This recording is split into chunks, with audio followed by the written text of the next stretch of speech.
အားလုံးပဲမင်္ဂလာပါဗျလာမယ်23ရက်နေ့နောက်တစ်ပတ်တောက်ကြနေမှာဆိုရင်ဝမ်းစင်မြစ်ပေါ်မှာကျော်ဆောင်ဝင်းရဲ့ပွဲရှိတယ်လို့ကျော်ဆောင်ဝင်းတို့လေးကျင့်နေတဲ့ Federal ဂျင်ရဲ့တထေးကိုယ်တိုင် social media ပေါ်မှာညဝေလာပါတယ်အဲ့ဒီတော့ဒီလာမယ်နောက်တစ်ပတ်23ရက်နေ့တောက်ကြနေမှာဆိုရင်ကိုစိုးလင်းဦးနဲ့ထိုင်းဖိုက်တာပွဲအပြင်ကျွန်တော်တို့အနေနဲ့ကျော်ဆောင်ဝင်းရဲ့ပွဲကိုလည်းကြည့်ရှုရမှာဖြစ်ပါတယ်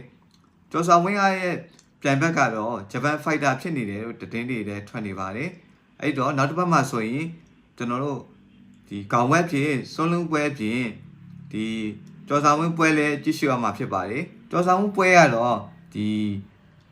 ပွဲစဉ်အစောပိုင်းမှာပါဝင်လာမှာဖြစ်ပါတယ်အဲ့တော့တွဲတိုင်းအနေနဲ့ကတော့တွဲတိုင်းတစ်ပတ်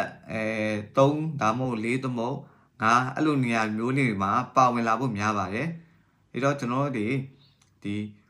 ကျော်ဆောင်ဝင်းနဲ့စိုးလင်းဦးတို့ရဲ့ပွဲတွေကိုနောက်တစ်ပတ်မှာတဝါကြီးကြည့်ရှုရမှာဖြစ်ပါတယ်အားလုံးကျေးဇူးတင်ပါတယ်